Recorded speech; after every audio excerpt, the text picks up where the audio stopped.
Welcome to the Shred the Spread podcast, your home for all of your NFL sports betting needs. I'm your host, Jared, and today we are diving into our contest selections for week 3. But before we start, we got to bring on my right-hand man, my partner in crime, the grave digger, my man with the shovel. Yeah. Dino, what's going on, man? Are you ready? I am so ready. I ain't gonna lie to you. I'm a little tired now after doing all that fucking digging this week. Holy shit. We had to dig a fucking 6-foot fucking grave the way we was digging in there, man. But we're locked in.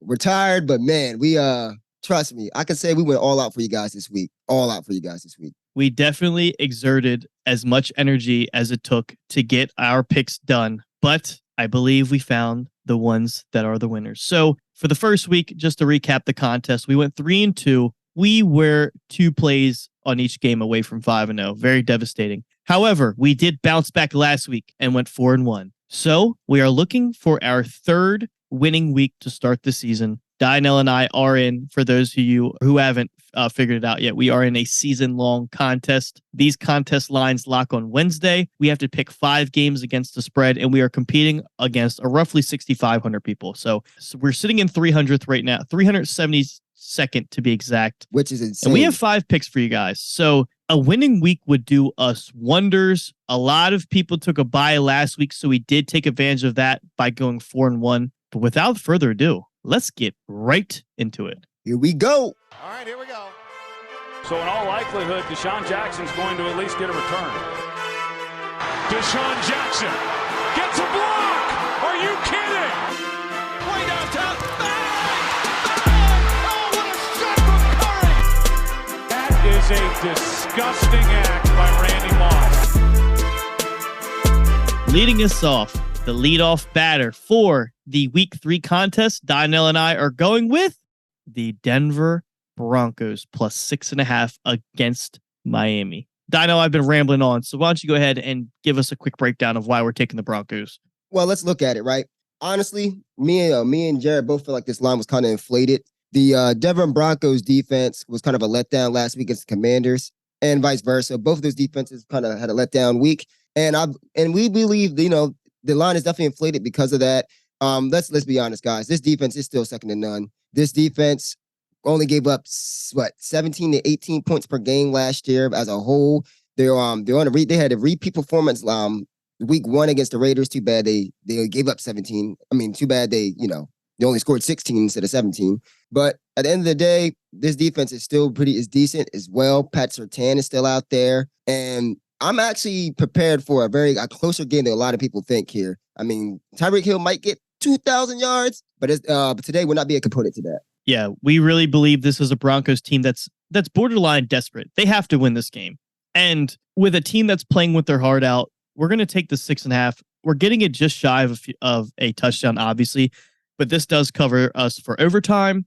This cover us for a backdoor field goal win by this does cover us for a backdoor win by the Dolphins. And I feel like this is potentially a Russell Wilson career deciding game. Right if here. they go out and lose and start 0-3, and if it's not pretty, I should say, does Sean Payton get off of him and try something else? Because we got to remember, Sean Payton made very bold statements at the beginning of the year saying this team, he will be pissed if they don't make the playoffs. And last year's coaching decisions and outlook was an utter mess. So I think Sean Payton is definitely having to put his money where his mouth is, and it's got to start with this week. They can't go 0-3 in this division. They will fall way far behind. That AFC division or AFC conference is loaded, and starting off 0-3 would be detrimental to their success.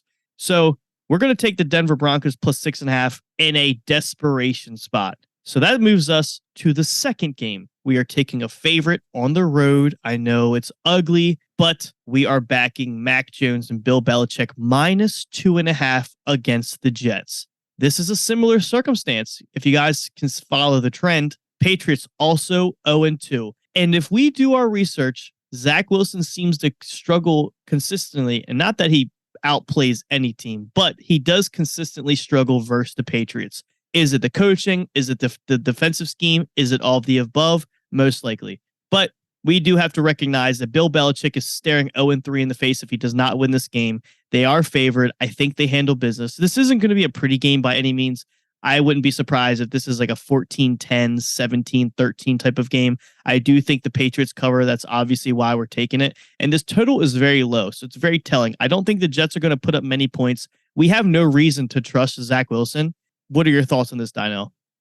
Well, here's my also thought. The Patriots have a great defense, and then you add another defender on top of that in Zach Wilson. So when you give a dude, like I said, when you give them ammunition like that, they're gonna be ready to blow. Well, that defense has been gunning for back-to-back weeks. I know they're tired of losing. I mean, they're 0-2. They played two tough teams, but that defense still has been putting out an effort for the team to win. It has not come through. This is the spot right here where I believe the Patriots just go out there and not dominate. They will cover the 3.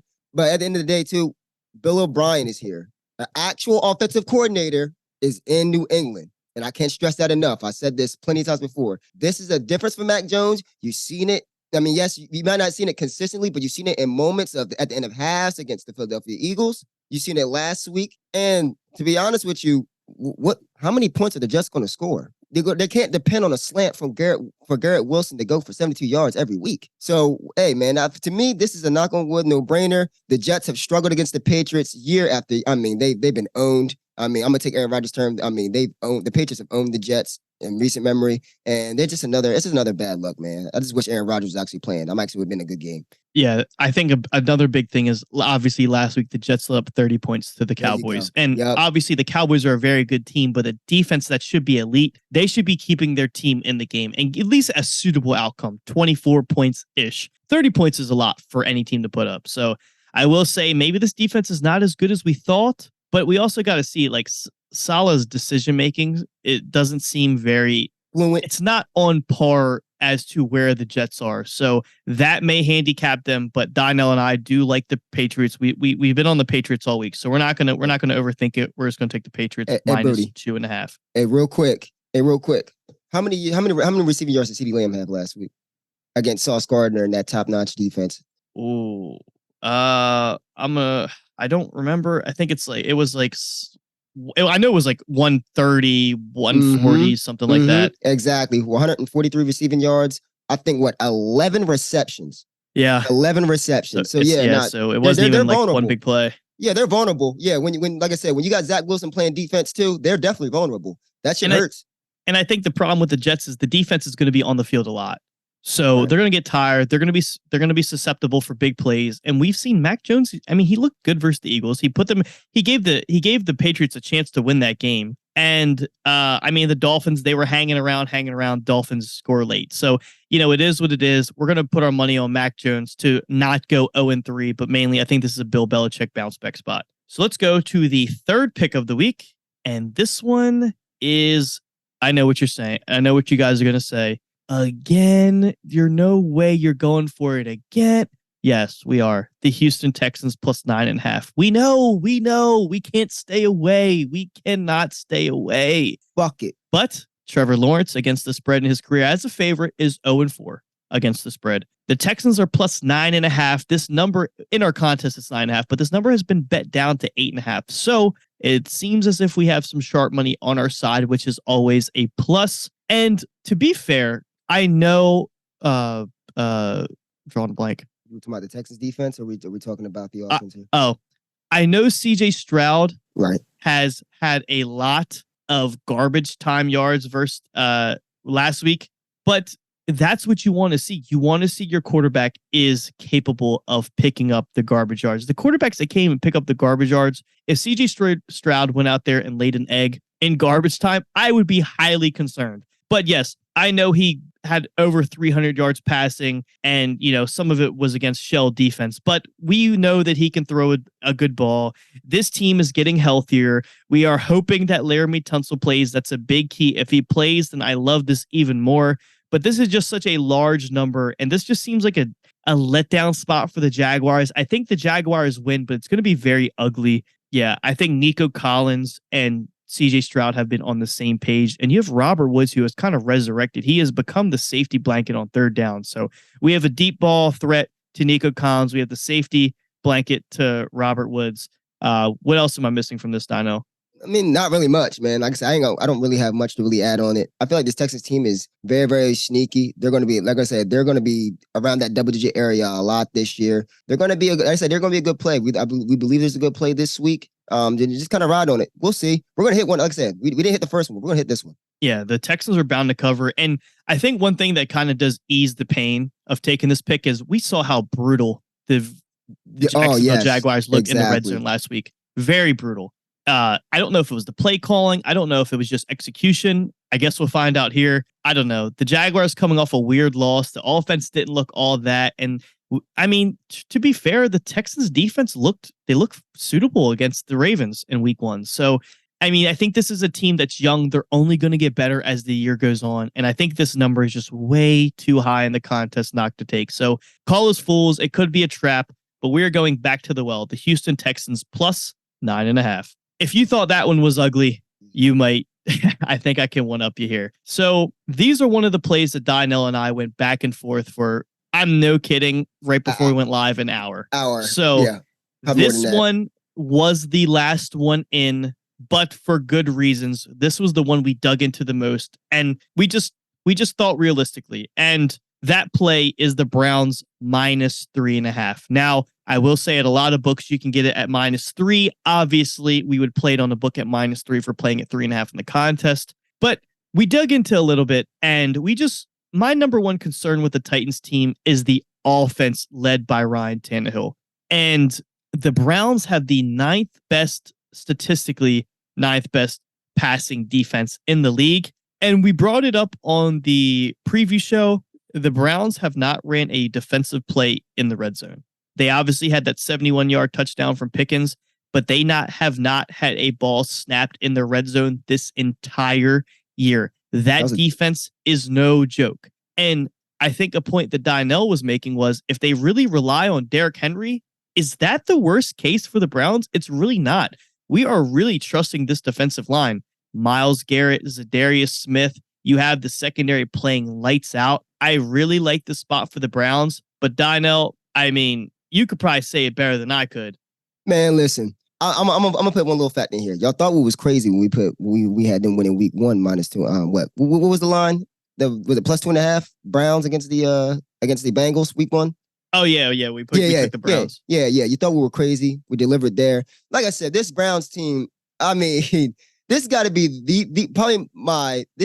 the ugliest. I mean, I can't even explain it. Like the team is great, but ugly. I mean, it like one side of the ball is really carrying the other side of the ball. And what got me really got me locked in here is the fact that I can still count on the Browns to put up some points. I mean, some points. At the end of the day, they still put up 22 against Pittsburgh and 24 against the Bengals and that 24-3 blowout. The Titans offense, how can you vouch for them other than Derrick Henry? How can you honestly vouch for the Titans, this Titans team other than having Derrick Henry?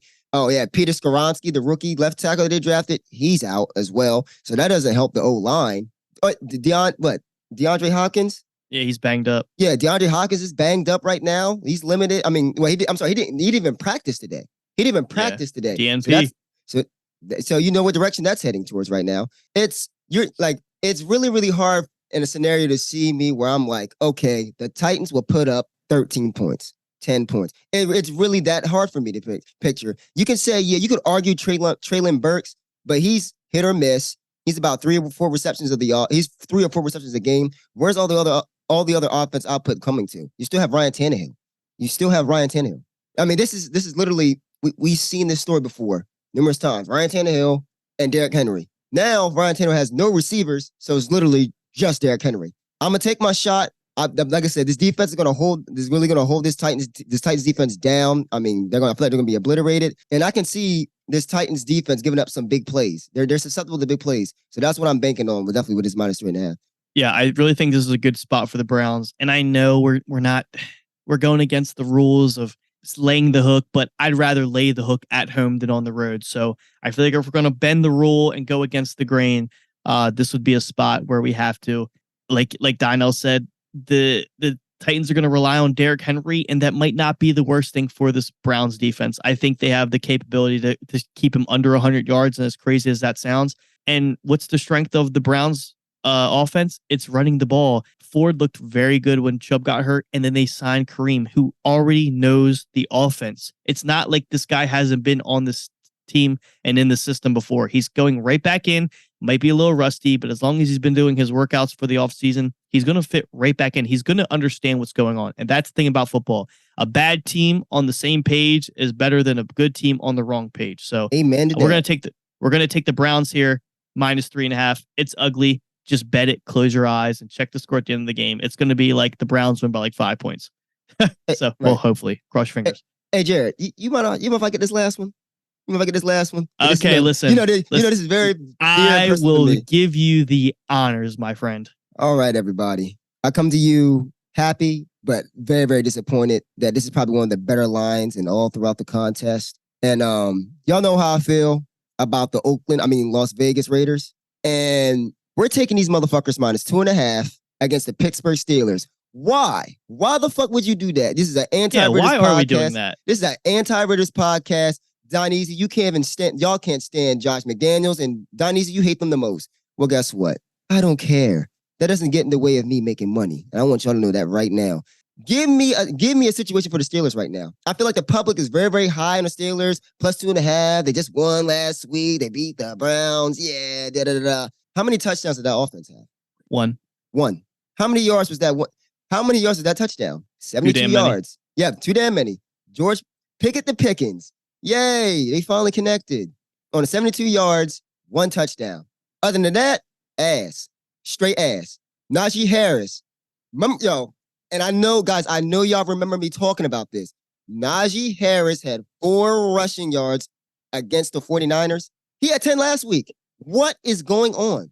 And that's a very, very question I really want to understand. What is going on over there? Najee Harris should definitely be getting more touches than that. I mean, last week, I'm not missing anything. Last week was a close game. It was a close game. They became one-dimensional. Kenny Pickett found, he found one piece of success, and after that went complete to shit.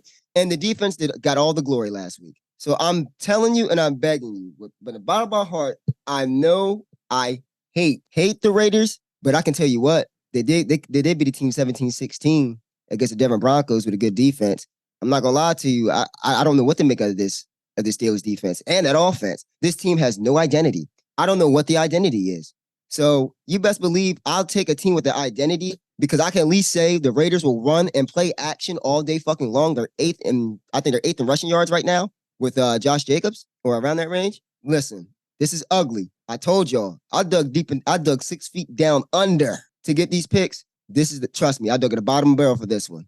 Talk to him, Jared. I think the one thing that really solidified this pick for Donnell and I was really how bad the Steelers' rushing defense was against the Browns. And we know the Raiders want to start their offense on the ground with Josh Jacobs. Cam Hayward being out for that Pittsburgh team is very devastating. They really don't even have the same identity. TJ Watt can't even get his pass rush because these teams just can run all over them. So it doesn't even set them up for a position to get sacks. We know Jimmy Garoppolo is a game manager. We saw it in San Francisco. That's all the Raiders need him to do. We have the Raiders at home with a tank at running back. And then we remember we've got Jacoby Myers and Devontae Adams on the outside. These guys are top tier route runners in the league. They're going to get wide open. And Jimmy Garoppolo, he's going to find them. So I told Donnell a big thing is the Pittsburgh Steelers have been handed points. I don't think the Raiders are going to turn the ball over this game. As long as they protect the ball, I would not be surprised if this game gets ugly. And we got to see, the Raiders open up at 1.5 point underdogs. They're down 2.5 point favorites. That's very key. The Sharps have been all over the Raiders. They bet this number down, and I see why. Everything just points at a Raiders big win here. I know this Pittsburgh Steelers have been a popular underdog in history. Mike Tomlin, one of the most profitable coaches to bet on, but he covered and won outright last week. This does seem like a letdown spot for the Steelers. We like the Raiders at home. It's ugly, but we're here to make money, not make people happy. So I don't think we could have gone over this any other different way, but the Raiders really are in a good spot. And I think it's as simple as that. All right. So that's going to be our 5 picks. We've got just to recap, Broncos plus 6.5, Patriots minus 2.5, Texans plus 9.5, Browns minus 3.5, Raiders minus 2.5. Yikes. We've got some really good spots. And I understand some of these teams are rough and, ugly to bet on. And you guys might not like where we're going with this, but we've just got to take bad teams in good spots. It's as simple as that. We're going to take the value. We're getting good value in the contest, so obviously we're going to play that. Other than that, we need another winning week for the contest. A winning week would be huge. We just want to maintain where we're at, going up, keep climbing, win these weeks, and set ourselves up for a really good spot later in this contest. So, Dino, are you in any survivor pools? Oh, I'm actually not. I'm actually not. But if I was in a survivor pool this week, I would honestly take the Ravens against the Texans this week. Yeah, I had a few DMs asking us about giving out survivor picks, so that's okay. All right, bet. Oh yeah, no, okay. Well, shit. Come on, look on. All right, so we'll each give out a survivor pick. Mm-hmm. So you like the Ravens? Yeah, but let's be honest though. I feel like the Ravens can be used later down the line. So maybe I might actually pick a little different one here. Hold on. Yeah, but keep going. Obviously, I like to target. I mean, you're not wrong there. I like to target the AFC a little bit earlier, right? Because if you look at some of these schedules, obviously, if you can find an AFC in a cupcake spot, then they may be, they may not be a play later in the year. So I like the Ravens, but I think if you're looking for safe, dude, I mean, it's got to be the Chiefs. I think they're about to run into a hard part of their schedule. Bet. Let me see. So. I mean, you're getting the Chiefs against the Bears team that gone to complete shambles. Yeah. And I think a lot of people were talking about using the Chiefs next week, but I mean, I'm pretty sure they play the Jets next week, and I'd rather take the Chiefs at home versus the Bears than on the road against the Jets. So, I mean, yeah, the Chiefs have a tough schedule coming up, so that you might not be able to use them for a while. They got the Vikings, which, I mean, they might be playing underwhelming this year, but they could easily win that game. The Broncos, if they catch their footing, the Chargers is going to be a shootout, and then the Broncos again. So, and then the Dolphins, Eagles, and Raiders. So the Chiefs are going to be running into a little bit tough of a schedule. So I don't think they're that bad of a play this week, but I also like the Ravens. I think the Ravens would be my second pick. So if you're in 2 survivor pools, there's 2 for you. Hopefully we addressed that for you guys. I really wish we could just go back and give you guys our Anthony Richardson first touchdown play again, but unfortunately he's not playing this week. Yep. Oh, also, I'm real quick. If you want another survivor pick too, I mean, if you haven't played the Dallas Cowboys yet, because a lot of you guys probably played them last week when they played the Jets. Yes, so be it. But they played the Cardinals this week. I feel like I feel like Dak looks good. They continue their run because after that, they run into a good defense in New England. They got a good defense against the 49ers. Then they play a shootout with the Chargers. Then you get into a gritty one with the Rams. Trust me, it gets tough for the Cowboys from here on. So yeah, if you guys haven't played your Survivor Cowboys pick, which is crazy for me to fucking say because I'm a Commanders fan, but yeah, play that now. Play it now. Yeah, I think one of the strategies in the Survivor pool has been fading the Cardinals. Literally. Yeah, the Washington, then the Giants, and now the Cowboys. So can't go wrong with the Cowboys either. So those are 3 Survivor picks for those of you guys who were asking. But that's going to do it for us. Those are our 5 contest picks, and those are also some Survivor pool options. If you guys would please follow us on Twitter at @ShredTheSpread_. If we have any last minute substitution for the contest, an example, maybe a starter that we didn't know was going to be out is surprisingly out, and we need to adjust because obviously we have, I believe, until 12 Eastern, or no, maybe it's 1 now. I can't remember, but it's like an hour or 2 before kickoff for the East Coast for our contest. So we do have up until that deadline to make those decisions and, audibles, if you will. So please do your due diligence. Follow us on Twitter if you are really trying to follow us for this contest picks. If you are into TikTok, you can follow us on TikTok at Shred the Spread as well. But other than that, Daniel and I are going to get out. We're going to enjoy this weekend. And we hope all you guys, for those of you guys who watch college football, there's an awesome slate this weekend. So enjoy that. And then we have a really good, obviously, weekend of football. Never is a bad one when the NFL is on. Let's make some damn money this week. Let's have another winning week, Donnell. Let's keep climbing in this contest. I'm feeling good, dude. We have some bad spots. I mean, some bad teams, I should say, but we're feeling good about it. Damn right. Like I said, when we talk about it, look, we Kobe and Shaq. Come on now. Yeah, dude. Seriously, we're on top of it right now. Let's hopefully our performance stays like that. But other than that, I think it's time for us to get out of here. Until next time, we'll see you. Peace.